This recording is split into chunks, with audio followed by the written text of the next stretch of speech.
যশোরের মনিরামপুরে অনুষ্ঠিত হয়েছে নাগরিক সংবর্ধনা ও মনোজ্ঞ সাংস্কৃতিক অনুষ্ঠান। মঙ্গলবার সন্ধ্যায় উপজেলার হাজরাকাটি বেলতলা সংলগ্ন এলাকায় মসজিমনগর আল আমিন ইসলামী পাঠাগার ও যুব সংঘের উদ্যোগে এ অনুষ্ঠানের আয়োজন করা হয়।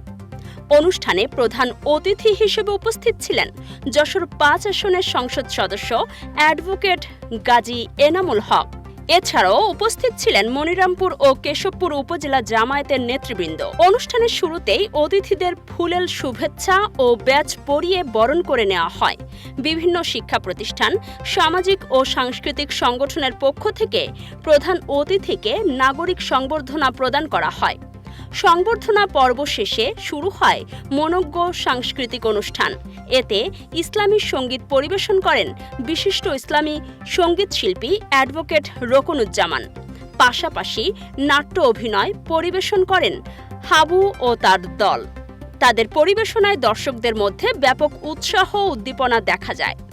অনুষ্ঠানে বক্তারা শিক্ষা, নৈতিকতা, সামাজিক সম্প্রীতি এবং যুব সমাজকে আদর্শ ও মানবিক মূল্যবোধ সম্পন্ন নাগরিক হিসেবে গড়ে তোলার উপর গুরুত্বারোপ করেন। স্থানীয় জনগণের স্বতঃস্ফূর্ত অংশগ্রহণে অনুষ্ঠানটি উৎসবমুখর পরিবেশে সম্পন্ন হয়। কাজী সাইমা, রাতদিন নিউজ। নির্ভুল রোগ নির্ণয় সঠিক চিকিৎসার প্রথম ধাপ, আর এই নিশ্চিত স্বাস্থ্যসেবার জন্য কুইন্স হসপিটাল কেন আপনার প্রথম পছন্দ হবে।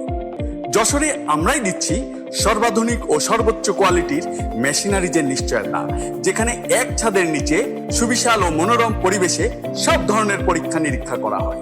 আপনার ও আপনার পরিবারের সুস্বাস্থ্য নিশ্চিতে কুইন্স হসপিটাল আছে সবসময় আপনারই পাশে।